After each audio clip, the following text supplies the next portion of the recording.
नमस्कार, जोहार। झारखंड में आपका स्वागत। मैं राहुल ओझा आपके साथ। रांची से बड़ी खबर है, जहां गैंगस्टर अनिल शर्मा को रिम्स लाया गया है। कुख्यात अपराधी को हार्ट अटैक आया, जिसके बाद से उसे रिम्स इलाज के लिए लाया गया है। हजारीबाग सेंट्रल जेल में कुख्यात बंद है। 25 साल से जेल में अनिल शर्मा बंद है। कार्डियो के इमरजेंसी विभाग में अनिल शर्मा को लाया गया है, जहां उसका इलाज किया जा रहा है। कल अनिल शर्मा को हार्ट अटैक आया था। हजारीबाग सदर अस्पताल से रिम्स रेफर किया गया। अनिल शर्मा पर जेल में मर्डर का आरोप है।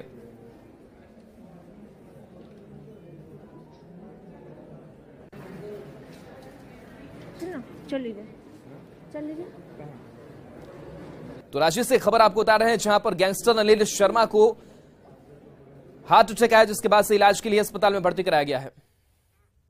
बढ़ेंगे आगे। जमीन के खेल में शामिल आईएएस छवि रंजन को पीएमएलए कोर्ट ने 6 दिनों के पुलिस रिमांड पर देने का आदेश दिया है। जमीन के फर्जीवाड़े मामले में ईडी ने आईएएस छवि रंजन समेत 8 लोगों को गिरफ्तार किया है। मामले में कई खुलासे हुए हैं, जिसमें 7 एकड़ से ज्यादा की जमीन पर कब्जे का मामला है। इस जमीन के कब्जे को लेकर आईएएस छवि रंजन ने रांची उपायुक्त रहते हुए भूमाफियाओं की मदद की, जिसका खुलासा ईडी की जांच में भी हुआ। रांची के पूर्व उपायुक्त छवि रंजन ने पद का दुरुपयोग कर हेहल मौजा की 7.16 एकड़ जमीन की पुरानी जमाबंदी को रद्द करते हुए विनोद सिंह के नाम पर म्यूटेशन करवा दिया था। पुरानी जमाबंदी साहू परिवार की थी। साथ ही एक ही दिन में विनोद सिंह के नाम पर 82 साल का लगान भुगतान करवाते हुए छवि रंजन ने पुलिस को साल 2021 में जमीन की 4 दीवारी कराने का आदेश दिया था। ईडी की जांच में सच्चाई सामने आने से साहू परिवार खुश है और उसका न्याय पर भरोसा बढ़ा है। बता दें कि अब भी ऐसे कई लोग हैं जो अंचल कर्मियों के गड़बड़ झाले के कारण परेशान हैं। के जो भी साक्ष्य समझ में सामने आएंगे लोगों को, तो सामने दिखेगा कि सच्चाई क्या है नहीं है। और मैं समझता हूं कि उनके कार्यों से जहां तक न्यायालय की बात है, तो न्यायालय में हम लोग चूँकि भारतवर्ष से नागरिक हैं, लोकतंत्र है भारतवर्ष में, और जो भी लोकतंत्र के तहत जो भी न्याय मिलता है उसे हम लोग लोकतांत्रिक तरीके से मानते हैं। सारे ऐसे लोग हैं, हम ही नहीं, बहुत सारे ऐसे लोग हैं जो दर बदर भटक रहे हैं।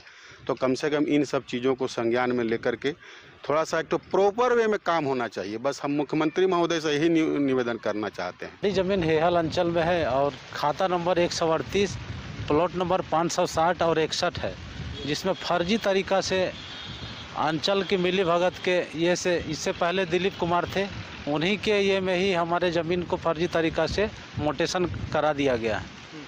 तो वो डीड की कॉपी कब की लगी? वो डीड की कॉपी 1967-68 की लगी हुई है। और अंचल से जब इससे मांगा जाता है कि आपने क्या क्या पेपर यहाँ जमा किए हुए हैं, तो मांगते हैं तो नहीं देते हैं। दुमका के सदर प्रखंड इलाके में नाबालिग लड़की के साथ युवक ने दुष्कर्म का प्रयास किया। लड़की ने जब इसका विरोध किया तो युवक ने चाकू मारकर उसे घायल कर दिया। पीड़ित लड़की को इलाज के लिए फूलो झानो मेडिकल कॉलेज अस्पताल में भर्ती कराया गया है। नाबालिग ने मुफस्सिल थाना में आवेदन दिया है, जिसमें राजू टुड्डू पर दुष्कर्म का आरोप लगाया गया है, जिस पर पुलिस ने कार्रवाई करते हुए आरोपी को गिरफ्तार कर जेल भेजा है। आरडी से एक आवेदन प्राप्त हुआ था हम लोग का, जिसमें एक नाबालिग किशोरी के साथ बलात्कार की घटना प्रकाश आई थी सामने, जिसमें मुख्य आरोपी राजू टुड्डू को गिरफ्तार कर न्याय के साथ भेजा गया अनुसंधान जारी। बोकारो में बालीडीह इंडस्ट्रियल एरिया में स्थित हिंदुस्तान पेट्रोलियम कॉर्पोरेशन लिमिटेड के प्लांट में ट्रांसपोर्टर और ड्राइवर ने प्रबंधन की मनमानी के खिलाफ धरना दिया। प्लांट के गेट के सामने धरना देकर टैंकर ऑनर एसोसिएशन और ड्राइवर कल्याण समिति ने ट्रांसपोर्ट का काम देने में प्रबंधन पर भेदभाव बरतने का आरोप लगाया। कंपनी प्रबंधन की ओर से डीलर की गाड़ी को हर महीने 8 से 10 हजार किलोमीटर तक ट्रांसपोर्टिंग का काम दिया जा रहा है, जबकि ट्रांसपोर्टर की गाड़ी को केवल 700 किलोमीटर का काम दिया जा रहा है। ऐसे में ट्रांसपोर्टर और गाड़ी मालिक गाड़ियों की किस्त तक जमा नहीं कर पा रहे हैं। आंदोलनकारियों ने दोहरी नीति अपनाने से बचने और सभी को समान रूप से काम देने की मांग की है। 180 गाड़ी जो है खड़ी रहती है, उसमें ड्राइवर के भी मरण है, ट्रांसपोर्टर के भी मरण है। जो भी कोई गाड़ी लिया है तो आखिर कमाने के लिए कि घर से गंवाने के लिए।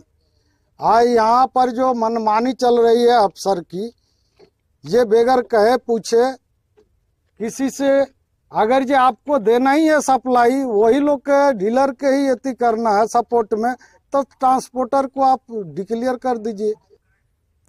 धनबाद के रणधीर वर्मा चौक पर अपनी जमीन पर घर बनाने पर बुजुर्ग रैयत के साथ मारपीट मामले में पुलिस ने कार्रवाई की है। दरअसल आजसू नेता हीरालाल महतो और दूसरे रैयतों पर एक बुजुर्ग रैयत ने मारपीट और रंगदारी मांगने का आरोप लगाया था और पुलिस की ओर से कार्रवाई नहीं होने पर खिरियाहा महंताइन अपनी बेटियों के साथ 2 मई को अनिश्चितकालीन भूख हड़ताल पर बैठ गई थी और अब इनका आंदोलन रंग लाया। पुलिस ने 2 नामजद आरोपियों को गिरफ्तार कर लिया है। मामले में एसडीपीओ ने आजसू नेता पर भी कार्रवाई की बात कही है।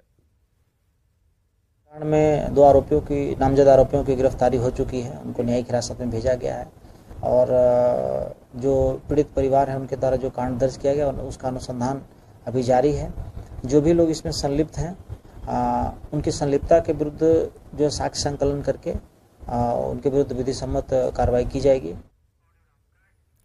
धनबाद कोयलांचल में अवैध कोयले का कारोबार रुकने का नाम नहीं ले रहा है। कापसारा में अवैध कोयला खनन के चलते हावड़ा नई दिल्ली रेल लाइन भी खतरे में है। रेल लाइन के कुछ दूरी पर धड़ल्ले से अवैध कोयला की कटाई की जा रही है। इस रेल लाइन से प्रतिदिन मालगाड़ी से लेकर लोकल ट्रेन और कई एक्सप्रेस ट्रेन सरपट दौड़ती हैं, जबकि पुलिस प्रशासन ईसीएल प्रबंधन मामले में चुप्पी साधे हुए है। ऐसे में समय रहते ध्यान नहीं दिया गया तो कभी भी बड़ा हादसा हो सकता है। दिन आगे बढ़ते जा रहा है और बहुत अधिक मात्रा में किया जा रहा है। यहाँ पर आप देख रहे हैं कि रेलवे लाइन और यहाँ अवैध उत्खनन का दूरी मात्र 100 मीटर से भी ज्यादा जानकारी मुझे मिल रही है, तो इस संबंध में जीएम जो है हमारे ईसीएल तो उनसे मैं बात करती हूँ और अगर ऐसा कहीं कुछ चल रहा है तो उनको तुरंत से बोला जाएगा इसको बंद करवाने। कापासारा में भी कोयला वहाँ से निकल रहा है और बगल का भट्टा में जा रहा है, वो जांच किया जाए बगल का भट्टा किसका है, ये तो जांच का विषय है। हम तो खुलेआम आप लोग के सामने बोल रहे हैं, सबके सामने बोल रहे हैं कि कापासारा से कोयला, कापासारा में कितना आदमी मर गया वहां दब के, ये भी हम लोग देखे हैं। खबर पाकुड़ से है, जहां लिट्टीपाड़ा प्रखंड के बड़ा कामोगोड़ा गांव में पिछले 4 से 5 साल से बिजली नहीं है। ऐसे में शाम होते ही पूरा गांव अंधेरे में डूब जाता है। लोगों की माने तो करीब 4 से 5 साल पहले इस गांव में बिजली का कनेक्शन पहुंचा था, लेकिन कुछ महीने बाद ही अचानक ट्रांसफार्मर खराब हो गया जो आज तक नहीं बन सका है। गांव में खंभे, बिजली के तार सब कुछ है, नहीं है तो बस केवल बिजली की तार में दौड़ने वाला करंट। लोगों ने कई बार विभाग से शिकायत की, लेकिन अभी तक कोई सुनवाई नहीं हो सकी है।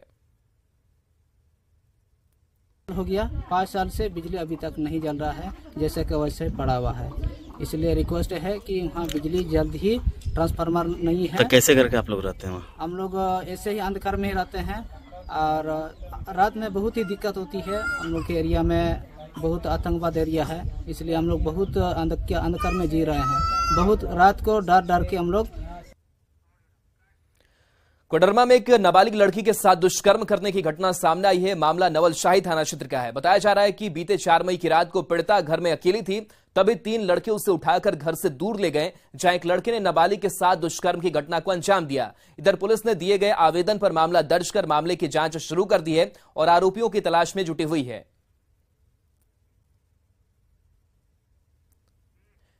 तो 3 आरोपी ने घर से अगवा किया था, जिसके बाद से इस घटना को अंजाम दिया गया था। नाबालिग से दुष्कर्म की घटना नवलशाही थाना क्षेत्र में अंजाम दिया गया था। 3 लड़के पर अपहरण का आरोप लगा और इस पूरे मामले को लेकर के पुलिस कार्रवाई में।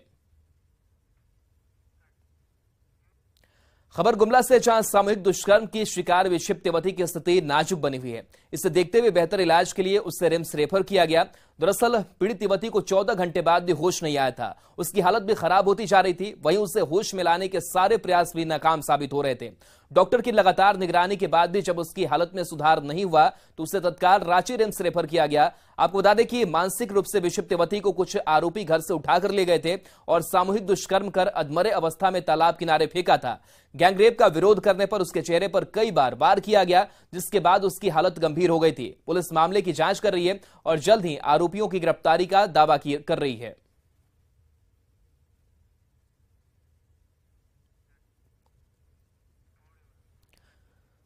खबर सरायकेला खरसावा से है, जहां होमगार्ड की महिला कांस्टेबल की गोली मारकर हत्या कर दी गई। घटना कुचाई थाना क्षेत्र के कल्याण अस्पताल के पास की है। मिली जानकारी के मुताबिक कांस्टेबल नम्रता सामड़ कल रात अपनी दुकान को बंद कर सामान समेट रही थी। इसी दौरान किसी अज्ञात अपराधी ने उसके सिर में देसी कट्टा से गोली मार दी। घटना की जानकारी मिलने पर परिजन उसे कुचाई अस्पताल लेकर पहुंचे, लेकिन तब तक उसकी मौत हो चुकी थी। पुलिस ने हत्या में इस्तेमाल किए गए देसी कट्टा को बरामद किया है। हालांकि अभी तक हत्यारे का सुराग नहीं मिला है। इधर हत्या की वारदात पर बीजेपी एसटी मोर्चा के प्रदेश कोषाध्यक्ष ने पुलिस प्रशासन और सरकार पर निशाना साधा है। साथ ही जल्द आरोपी की गिरफ्तारी नहीं होने पर जोरदार आंदोलन की चेतावनी दी है। थाना के सामने 200 गज के सामने आपको सीआरपी कैंप है और वैसे स्थानों में एक अपराधी बेखौफ जाके एक महिला के साथ गोली मारकर हत्या कर देना, ये कहीं ना कहीं इस सरकार पे दर्शाती है कि सरकार के ऊपर में शासन और प्रशासन का इसका काबू नहीं है। प्रशासन बेलगाम हो गया और अपराधी बेखौफ। रांची के मेन रोड में रोसपा टावर की बेसमेंट को खाली करने का आदेश हाईकोर्ट ने पिछले महीने ही दे दिया था। बेसमेंट में दुकानदारों ने कब्जा कर रखा है, लेकिन अब तक दुकानदारों ने बेसमेंट से दुकानों को नहीं हटाया है। अब नगर निगम का कहना है कि अगर बेसमेंट खाली नहीं हुआ तो कभी बुलडोजर चल जाएगा।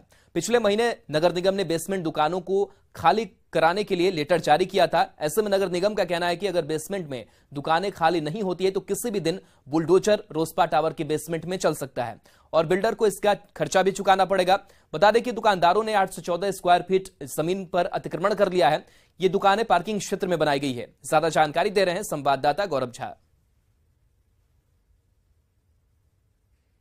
नोटिस दिया गया है। नोटिस देने के बाद भी अगर वो लोग तोड़ते नहीं है तो निगम बहुत जल्द उस पर कार्रवाई करेगी। तोड़ के उसमें जितनी भी राशि उसमें लगेगा उन लोगों से बिल्डर से उसको वसूला जाएगा। पिछले महीने के 25 तारीख को हाईकोर्ट के आदेश के बाद नगर निगम की एक चिट्ठी निकलती है।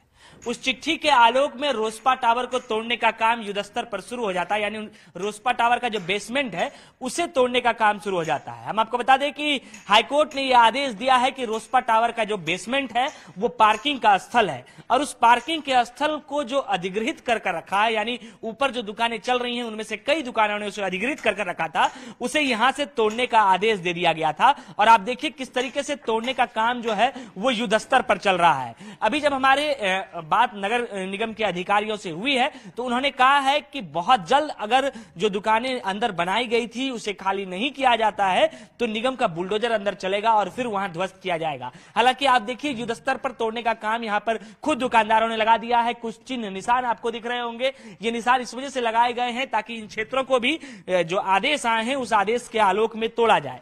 इस पूरे निर्माण की अगर हम बात करें तो 1422 स्क्वायर फीट के क्षेत्र में 814.40 स्क्वायर फीट क्षेत्र पर अतिक्रमण किया गया था और यह अतिक्रमण को हटाने का मुख्य उद्देश्य यह है क्योंकि यहां पर पार्किंग का जगह अलॉट किया गया है। आप इस ओर की तस्वीरें देखेंगे कि कुछ स्थानों पर पार्किंग यहां की भी गई है, लेकिन कुछ स्थानों पर पार्किंग इस वजह से नहीं हो पाई थी क्योंकि उन जगहों को अतिक्रमित किया गया था, यानी उस जगहों को अतिक्रमण के क्षेत्र में रखा गया था। अब नगर निगम के अधिकारी ने कहा है कि अगली सुनवाई जब भी हाईकोर्ट में होगी उस वक्त तक अगर ये दुकान यहां से खाली नहीं करते हैं तो नगर निगम की मजबूरी होगी कि इन दुकानों पर बुलडोजर चलेगा और फिर ये दुकान यहां पर ध्वस्त हो जाएंगी। कैमरा पर्सन प्रभाकर के साथ गौरव झा, न्यूज 18 रांची।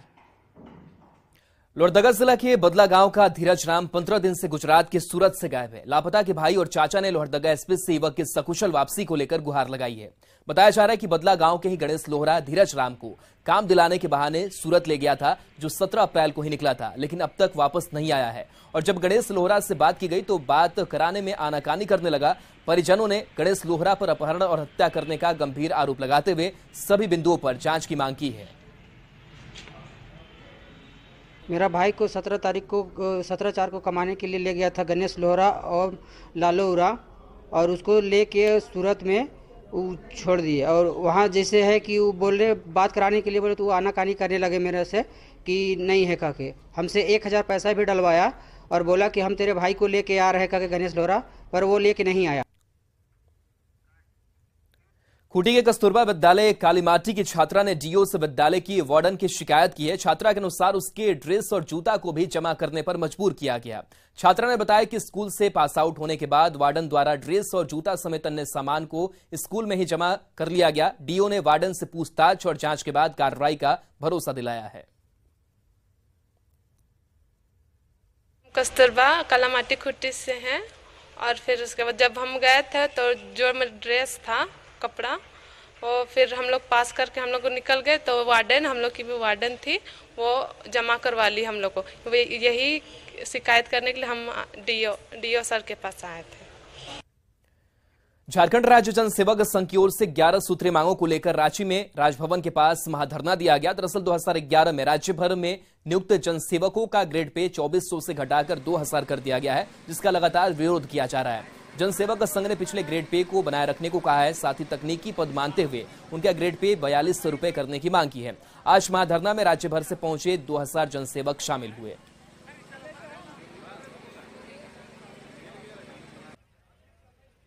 ग्यारह वर्ष पहले 2400 ग्रेड पे में राज्य में जनसेवक की बहाली हुई थी। 11 वर्ष बाद जो है उनके ग्रेड पे 2400 से घटा करके 2000 कर दिया गया।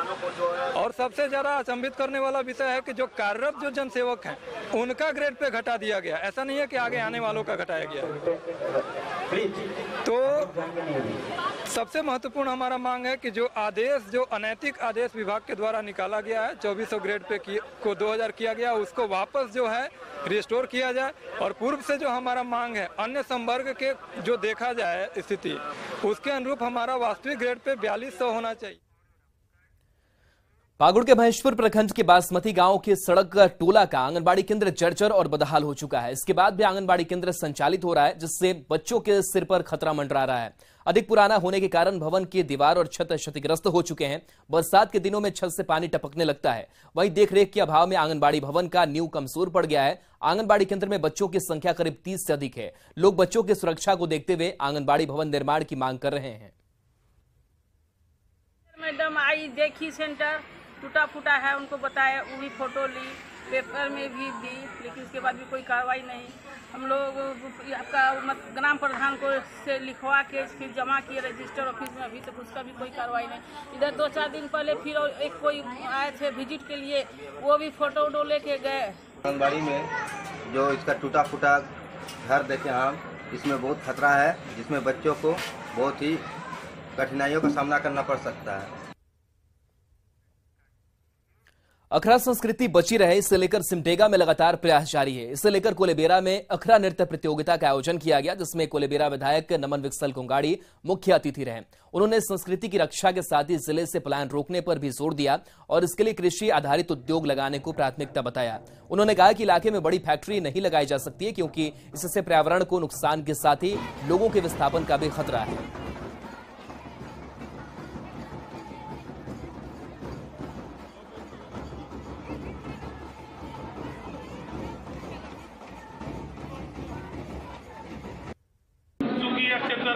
बड़ा उद्योग के लिए उचित नहीं है। यहाँ अधिग्रहण होगा, पर्यावरण को नुकसान होगा, इसलिए छोटा छोटा कृषि आधारित और मानव उत्पाद आधारित कुटीर उद्योग के लिए हम लोग प्रयास कर रहे हैं, जिससे कि रोजगार भी मिलेगा, यहाँ के संसाधनों का उपयोग भी होगा और लोग उन्नति भी करेंगे और अपने स्वास्थ्य पर भी ध्यान देंगे। धनबाद के नगरी कला उत्तर शिव मंदिर में धूमधाम से चड़क भोक्ता पूजा मनाया जा रहा है। 3 दिवसीय पूजा के अंतिम दिन भोक्ता शरीर में कील चुभ होकर भगवान शिव को प्रसन्न करते हैं। साथ ही ऊंचे स्थान में खंबे के सहारे झूलते हैं। चड़क पूजा में महिलाएं 2 दिनों से उपवास रखकर भगवान शिव की पूजा कर रही हैं। स्थानीय मुखिया ने कहा कि यह प्रकृति की पूजा है जो पूर्वजों से होती आ रही है। इस बार भी धूमधाम से चड़क भोक्ता पर्व मनाया जा रहा है। इस बार भक्तों की काफी भीड़ मंदिर में उमड़ रही है। पूजा भोक्ता मेला जब लोग मना रहे आस्था का पर्व है, ये हम लोग पूर्वजों से चलता रहा है और ये पर्व जो है प्राकृतिक पर्व है, जो हम लोग इसमें 2 तारीख से हम लोग का त्यौहार चालू। 2 तारीख को बावन प्रवेश किया, 3 तारीख को फलाल हुआ, 4 तारीख को उपवास हुआ, 5 तारीख को मरना हुआ। आज